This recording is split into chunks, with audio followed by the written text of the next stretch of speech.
Welcome back to the session, right. So, in the last session we discussed about the stability by location of pole, and then we discussed the condition of BIBO stability, right. It means if my system satisfies the BIBO condition, then we can say our system is stable.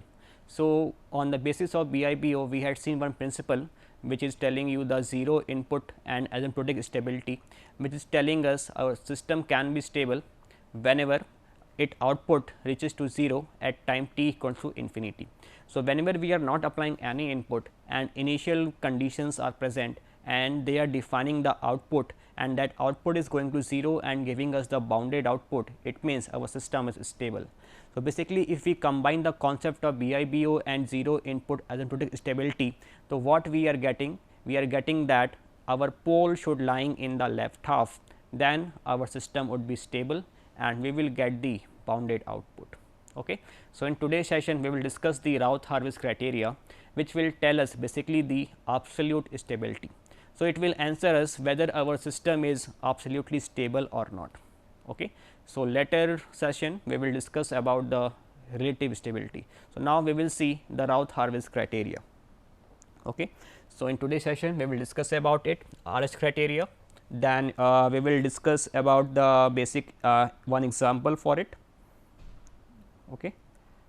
And then we will look for the auxiliary equation, right. So, now for Routh Hurwitz criteria we need to consider a transfer function given like this. This is the generalized transfer function where this numerator polynomial will basically give us 0 and denominator polynomial will give us the poles. Okay. So, the characteristic equation of the system, if we see, then it is coming from the denominator polynomial of this transfer function. So, we have discussed how to obtain characteristic equation from a transfer function. Okay. So, this denominator polynomial is given to us, and from this polynomial we will obtain the characteristic equation. Okay. This equation is available with us. So, from this equation we will use it and we will apply here the Routh Hurwitz criteria to determine the stability of the system. Okay. So, for stability we need to determine basically the roots of this equation, then we can say our system is stable or not. If it is lying in the left half, then we can say system is stable. If lying in the right half, my system would be unstable. Okay. So, for this criteria, what is the required condition? That if this is my you can say characteristic equation, so all the coefficient should be present here. It means if I am writing s raised to power n, n minus 1, so n minus 2, n minus 3 till s raised to power 0. So, all these terms should be present here. If any coefficient is missing, then we can't apply this RH criteria. It means in that case if you apply or if you calculate the roots, they will lying in the right half plane and the system will be unstable. It means if I am writing the equation like this, s cube plus s square plus 1 equal to 0, so here s term is missing. It means this system will gives you unstable response. Okay. So, for RH criteria you have to consider all the coefficient should be present here, okay, and all the coefficient should be non-negative. If you are getting here a negative sign, you can say s cube is here, minus s square plus 1 is here. If you determine the root, basically you will find them in right half of H plane, and you can say directly the system is unstable. Okay. So, you have to ensure in the RH criteria any coefficient should not be missing and all the coefficient or this characteristic equation should be available with plus sign, right. Then you can say it would be a stable, otherwise you can directly say the system would be unstable. Okay. So, the Routh Hurwitz criteria basically it is a necessary and sufficient condition for stability of an LTI system. Okay. So, here the basic step is you have to generate an array, okay, and then on the basis of array you have to analyze the location of poles, whether they are lying in left half or right half. If these poles lying in the left half, then we can say system is stable. If they are lying on the right half, then system is unstable. So, here we need to consider our characteristic equation, okay, and then we have to make a column. So, here first I need to arrange all the coefficient in a vertical manner, then corresponding to the, you can say, highest power, I have to write these coefficients. Okay. For example, if I am writing here S 5 plus 2 S 4 plus 3 S cube plus 2 S square plus S plus 1. Suppose this is a quadratic equation given to us, okay, and I need to maintain this array. So, what I will do? I will start from the highest power, it is S raised to power 5, then S raised to power 4, then S cube, then S square, then S 1, then S 0. So, I have to arrange in decreasing order in a vertical manner. So, this will complete my first column. Okay. Now, corresponding to it, we have to fill the other column. So, now S raised to power 5 is here, this power is odd. It means my next term would be from my odd value, odd power, that is from S cube, and next term from odd power, that is S raised to power 1. So, here S cube coefficient is 3, then S coefficient is here 1. This will complete my first row of this equation. Okay. In the same way, when we go for second term, it is S raised to power 4, it is even power. Next even power is S square. So, first coefficient is here 2, next is here S square, its coefficient is 2. After that, if we see, next even will come S raised to power 0, that is here 1. So, 1 will be the third element of this row. So, in this way we need to complete this row. Suppose this equation start from 6. Okay. So, I have to write 6, it means first I have to write all the even term with their even coefficient, then I have to write next all the odd term with their odd coefficients. Okay. So, in this way we need to complete this table. Okay. So, here in this example S raised to power n I am taking, this is basically a even power, then I will take a n first coefficient, then a n minus 2 next even coefficient I have to take. In the same way a n minus 4 and the series will go on. In the same way next row S raised to power n minus 1, this is the odd power, and I have to consider this odd value a n minus 1, then odd value a n minus 3, and this will go on. After making this rows and column, I have to simplify it. Okay. So, here I can see this row I had created from the equation, second row I have created from this quadratic equation. Okay. Now, I have to simplify it to make other rows. So, I have to write b n minus 1 coefficient and b n minus 2 coefficient. Okay. So, here what is happening, this term a n minus 1 you have to start from here and multiply with a n minus 2. Okay. Then minus sign, this a n term will multiplied by a n minus 3. So, always start from second element, or you can say from second row, and multiply with the first row element. This step you have to follow. Okay. Then you will get this value of b n minus 1, that is this term, and whole term will divide by the term from where you started, that is a n minus 1. In the same way you have to write the second element b n minus 2. How you can write? You have to assume this as a initial column. Okay. You have to start from again a n minus 1. Now, you have to skip this column. Now, you have to consider this column here. So, a n minus 1 will multiplied by a n minus 4, you can say first element, minus a n multiplied by a n minus 5, divide by the term from where you started this calculation, that is a n minus 1, and this will gives you the value b n minus 2. So, in this way you can complete the remaining table, right. So, this thing is explained in detail here. This is S n, a n minus 2, a n minus 4, second row. You can complete easily from the quadratic equation.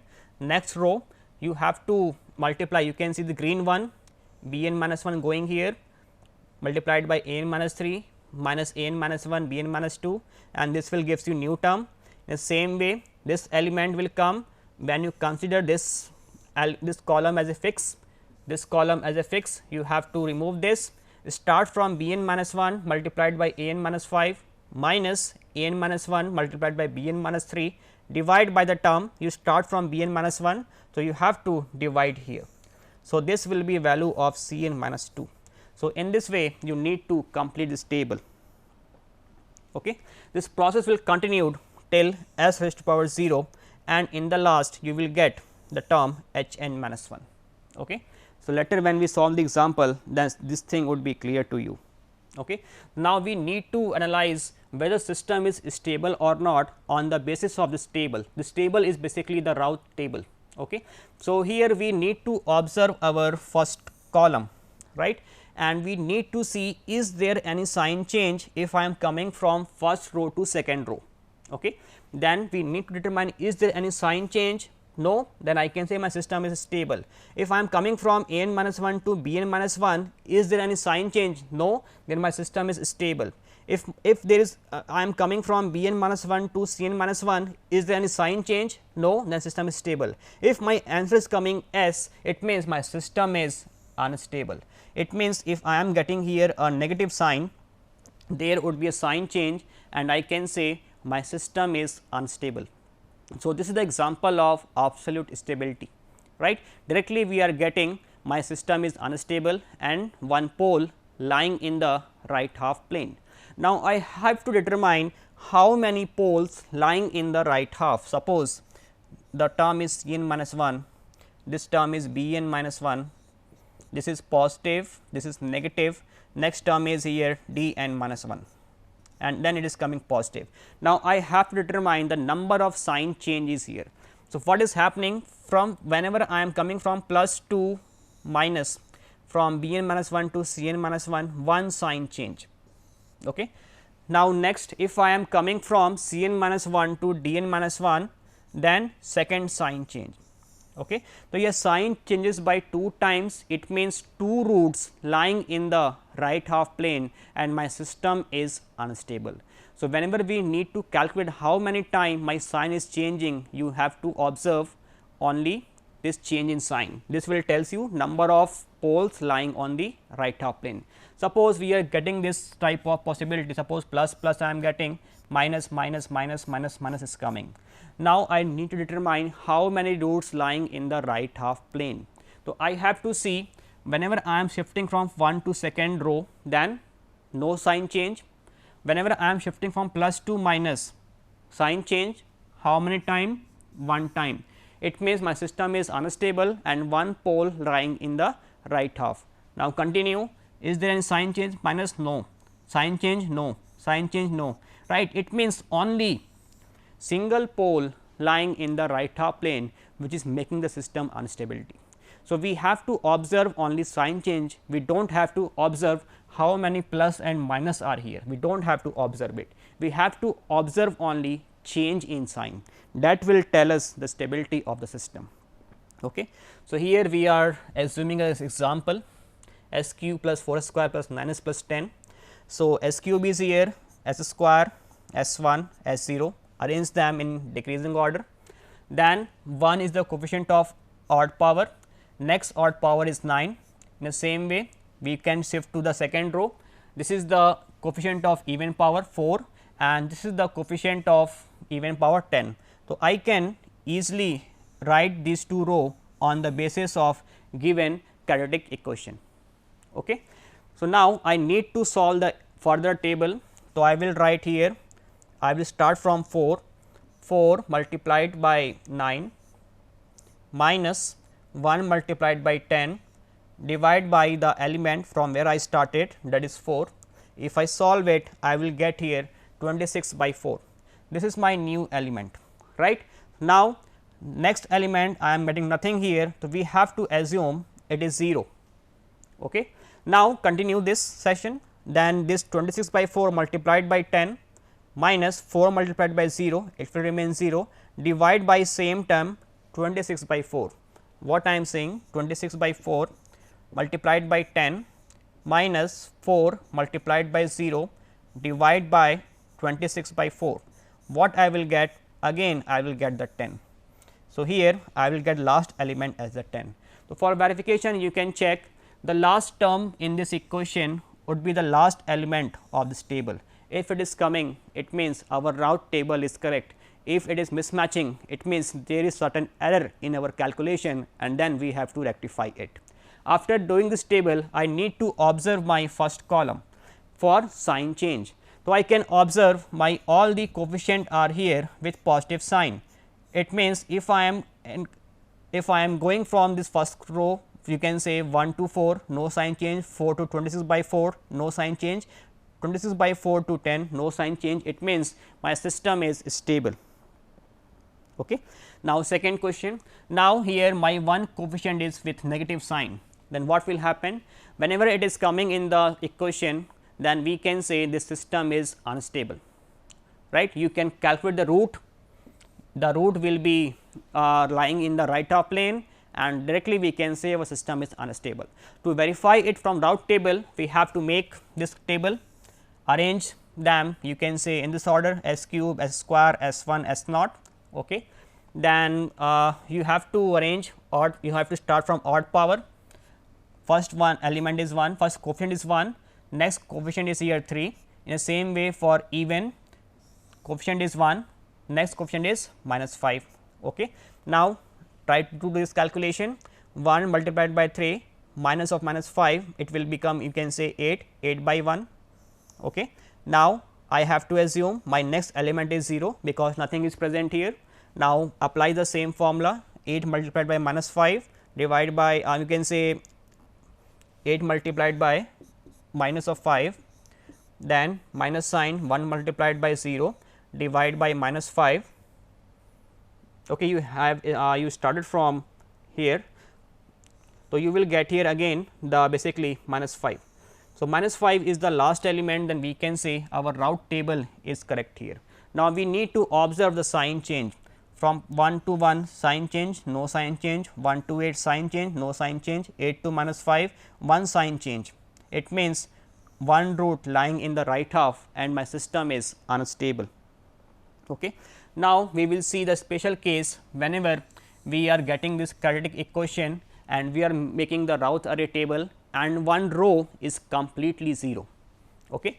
So, here if we make this thing, arrange them in this order, these two rows can be done from this quadratic equation.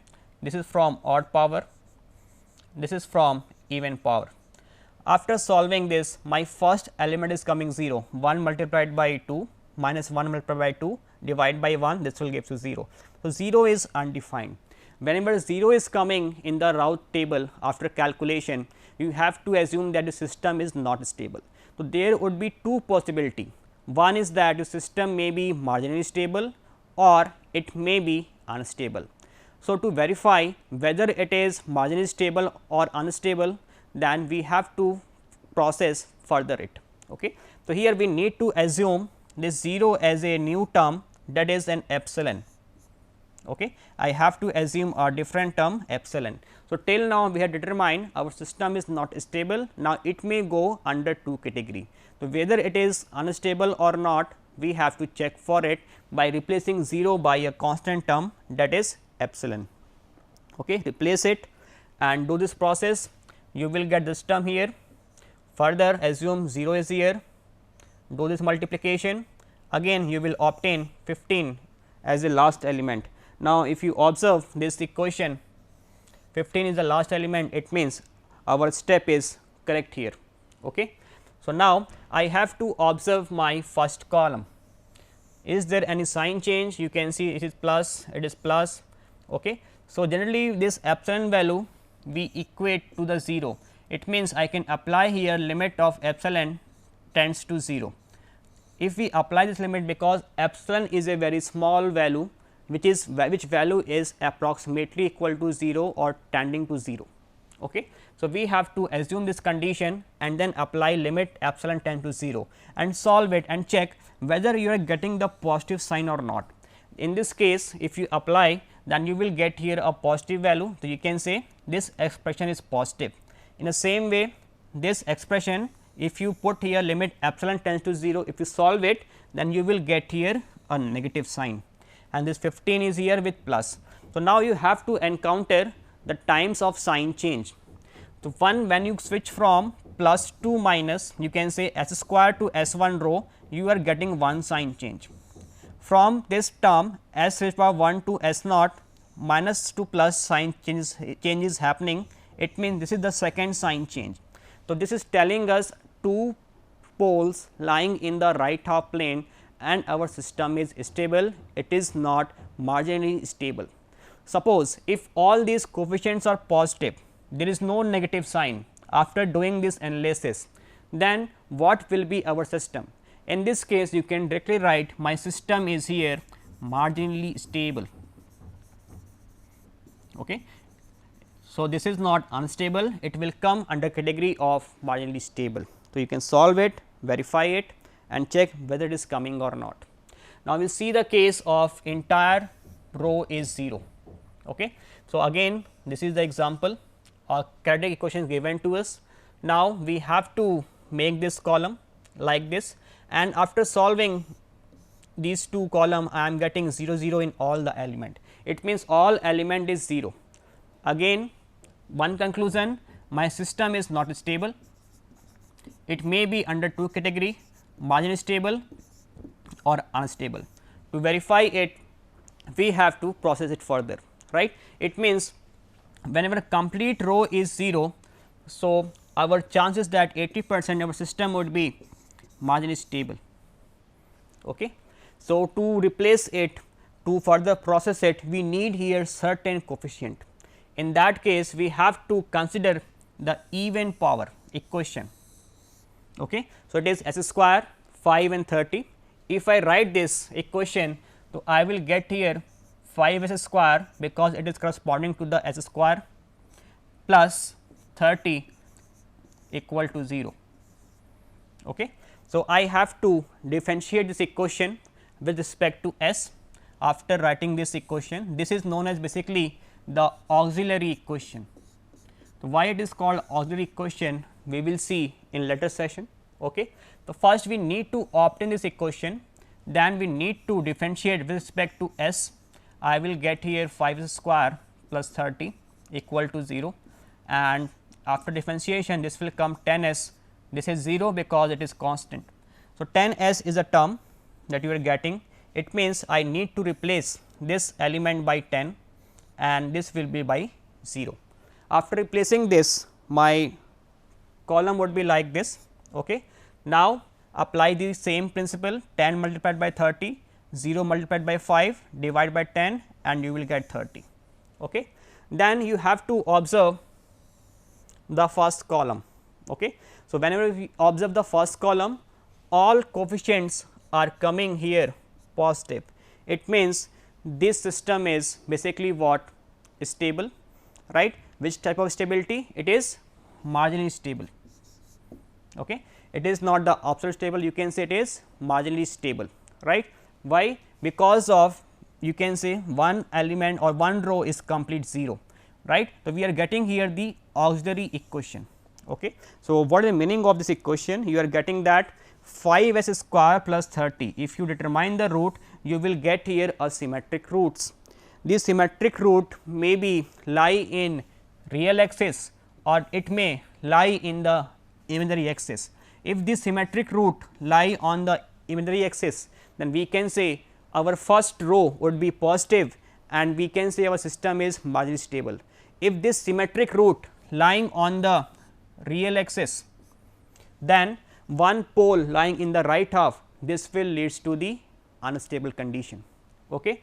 So, it means if I am applying this principle and replacing the 0 element by 10, after solving I am getting any minus sign, it means my auxiliary roots, which is it is lying in the real axis and it will leads to the instability. Okay. So, this will tell us our system is stable or not.